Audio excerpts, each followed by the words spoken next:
On this episode of Cronkite Sports Report, we take a ride on the coaching carousel that continues to spin across the Arizona sports landscape. Music is in the air and on the field of play for two Arizona high school sports stars. A baseball coaching legend reflects on 38 years at the helm. And MMA fighters walk the delicate line of making weight and making themselves sick. All of this coming up on Cronkite Sports Report. Welcome into Cronkite Sports Report. I'm Blaine McCormick. And I'm Chancellor Johnson. As student journalists at ASU's Walter Cronkite School of Journalism and Mass Communication, we look to bring you unique sports stories with an Arizona connection. We begin tonight in the world of combat sports, which by its very definition is a battle. But as Cronkite Sports reporter Weston DeWitt explains, for many, it's a battle where one of the biggest opponents is the scale.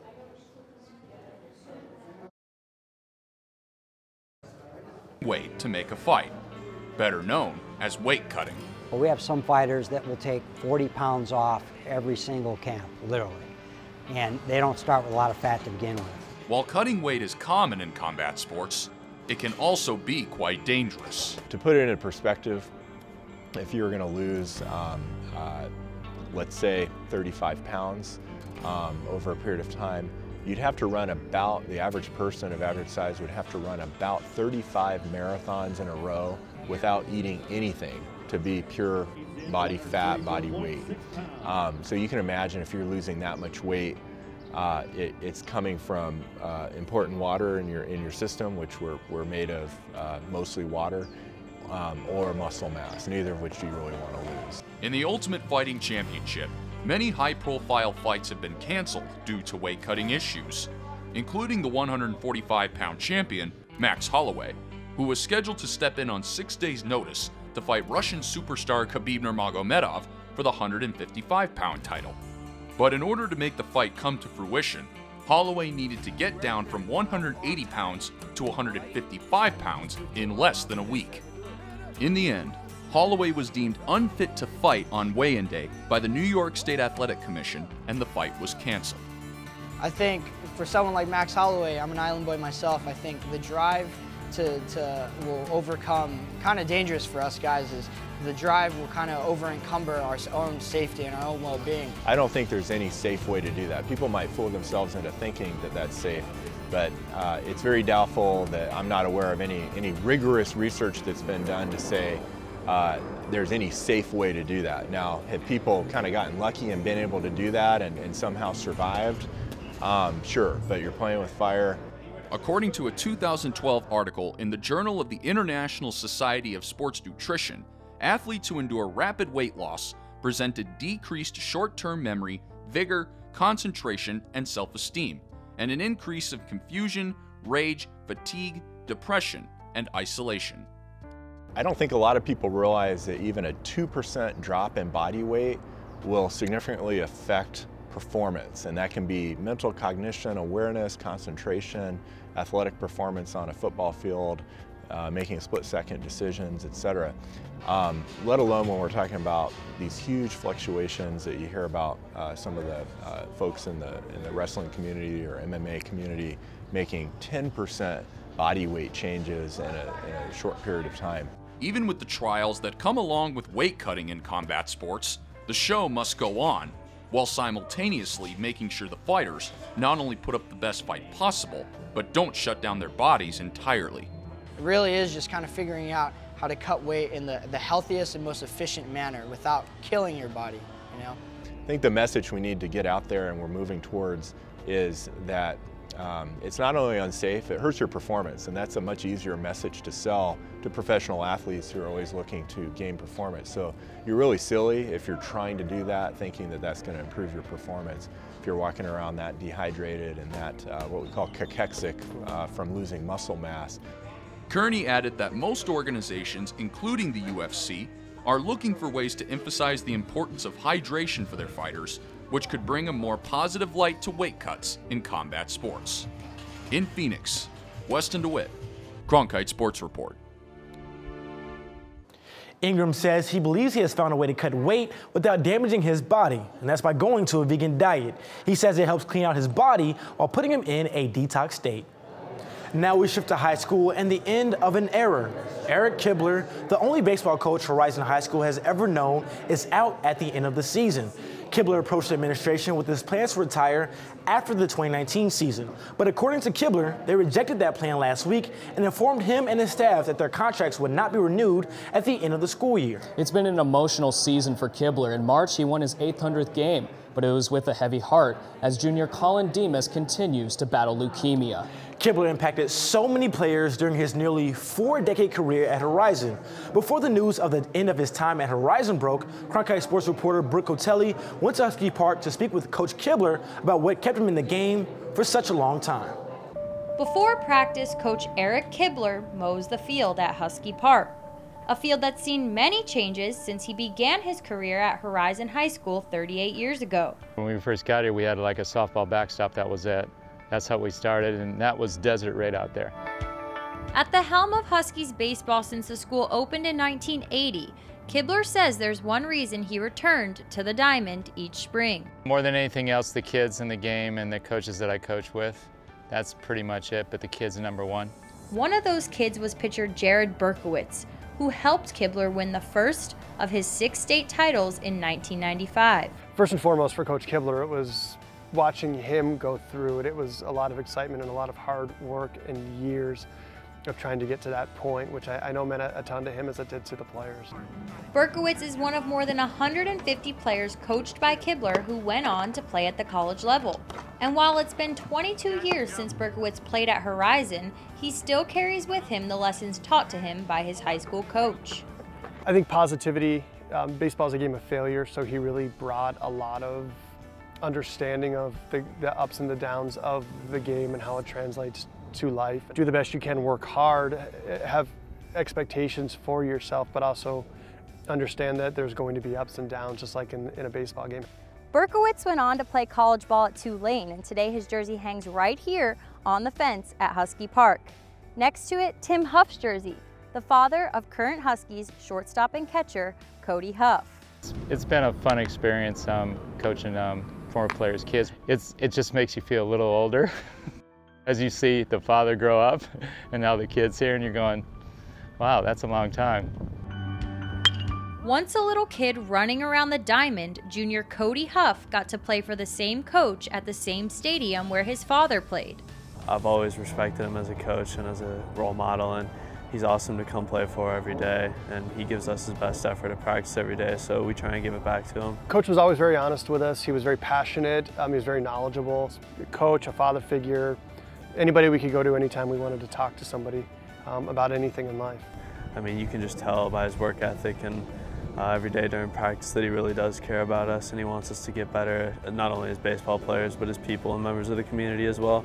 Next up for Cody after he graduates from Horizon next year, playing baseball at the University of Notre Dame, a step he says Kibler made possible. Ever since I've played for him, I've gotten so much better as a player and as a person too, because a place like Notre Dame also looks at quality of character, and I feel like he's really made me a better person.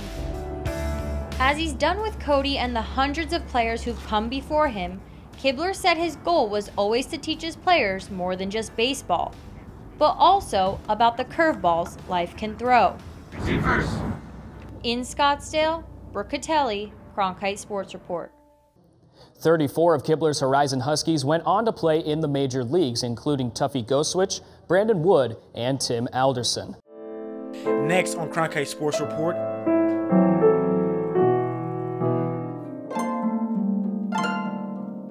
a couple of Arizona high school athletes compete to their own tune. That and more is coming up.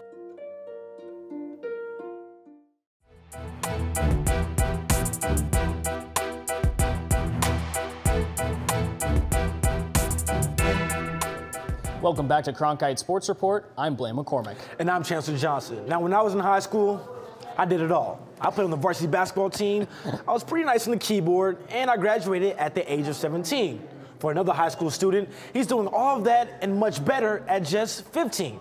I caught up with JD Tasasa to see how he balances academics, athletics, and his work on the keys. At 6'5", with a 7-foot wingspan, 15-year-old JD Tasasa doesn't exactly fit the mold of a typical piano player. Every Saturday morning, JD wakes up bright and early to sharpen his skills on the keys at a neighbor's house. It's very impressive to me, especially the 7 a.m. on Saturday, and then knowing that he has a full day after that too. I really appreciate that level of commitment that he shows. JD began playing piano at age 4. It wasn't until he was 11 that he began to pursue what is now his other passion, basketball. It all started at my Boys and Girls Club. It was just an everyday thing, and then I joined the team for the club, and I tried out for the middle school team, and it just developed from there. After that, his play took off. JD made the All-Star team at his youth league, and at age 12, joined the varsity basketball team at Jefferson Preparatory High School. He's a great defender. He can shoot the outside shot, he can dribble.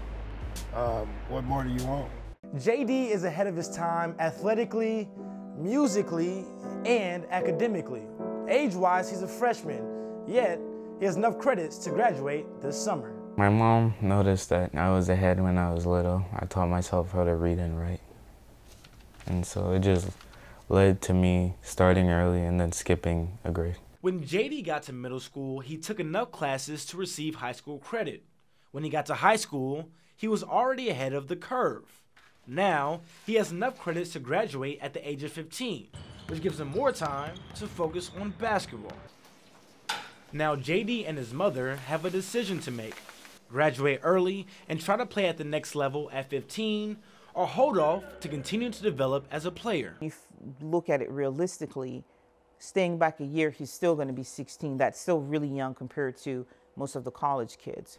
So we're still trying to, it's still up in the air whether or not he's going to graduate early, stay the extra year. It's still up in the air. JD is definitely a talented kid, something that is clear to all who know him, whether it's in the classroom. That director of that gifted program recommended that. In fact, she recommended that he skip 2 grades. On the basketball court, he's 20 pounds away from being excellent. Or on the piano. He can go as far as he's willing to contribute to the cause. For most student athletes, juggling their sport and other extracurricular activities can be tough.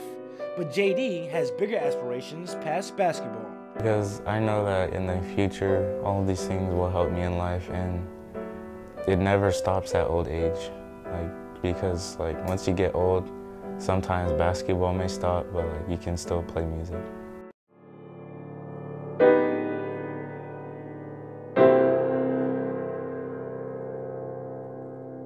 JD and his family will look to make a decision on his future within the next few months.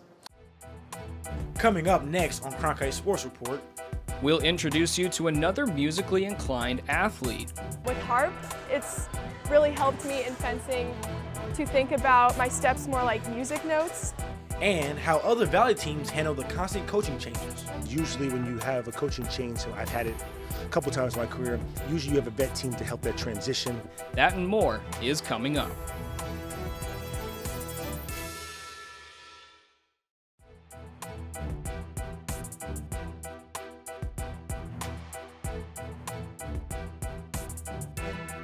Welcome back to Cronkite Sports Report. We continue our high school musical tour with our next story. Gillian Harrell plucks the strings of a harp just as adeptly as she attacks an opponent on the fencing strip. Cronkite Sports reporter Josiah Destin has the story of this musically talented fencer who outsmarts her opponents.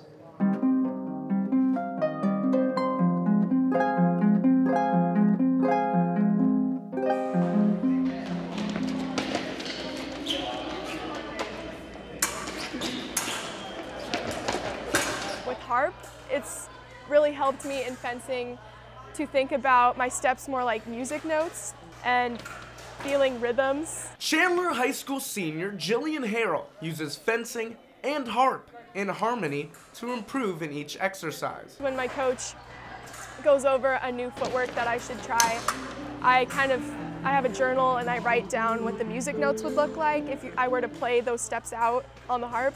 Harrell finished top 16 in the 2017 Segovia Junior World Cup and was crowned the 2017 Division 1A Sabre National Champion. Her intelligence, first and foremost, plays the biggest role, and she's being so smart, she's able to control a lot more of the tactical game. With a 4.6 cumulative GPA, she'll continue to fence at Cornell University in the fall. You can be short and still play basketball, but you're never going to be the best. But in fencing, I've seen tiny people just destroy bigger people, or I've seen really smart people destroy someone who's much more athletic. Though she's a nationally ranked fencing phenom, Harrell was actually a late bloomer to the sport. She didn't begin to fence until age 12. As for playing the harp, she first picked up the instrument in preschool. I've been playing harp since I was 3, so it would just feel really empty and strange if I stopped playing it. She can play really big, and she has good big hand, and she has very good strong sound. Her Instagram is fencing harpist, so everyone kind of knows that she plays the harp. She can play Clocks really well by Coldplay, I think.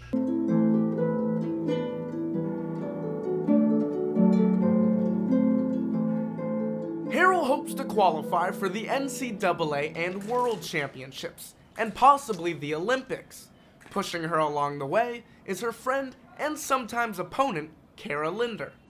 Just being there, like, as a practice partner, like, I know I can train, I can try different actions, and she's not gonna be like, oh wow, Kara, that was really dumb. She's just gonna be like, okay, like, good try, and we just kind of like build each other up. The biggest thing for them, I think, is that they've always pushed each other. Kara has been consistently one of the best fencers in the country, and at times has been #1 in the country. When I said Gillian finished 2nd in the country in 14 and younger, Kara was 1st. It's really good to have someone that you can compete against but also love at the same time. Like if I get out during a tournament and she's still fencing, we cheer for each other. Fencing has taken Harrell to 6 different countries, but she's most excited to now go to New York, where she plans to study journalism with an emphasis in documentary and minor in international relations. At the same time, she looks to find rhythm in her career as an athlete. In Chandler, Josiah Destin, Cronkite Sports Report. Harrell will head to Missouri in July for a couple of national tournaments. She ships off to Ithaca, New York for her next chapter at Cornell in August. Still to come on Cronkite Sports Report. We'll take a look at how Valley teams at the professional and collegiate levels are dealing with coaching changes. Take over and try to you put your stuff in on the fly and try to see how much you can get guys to buy into.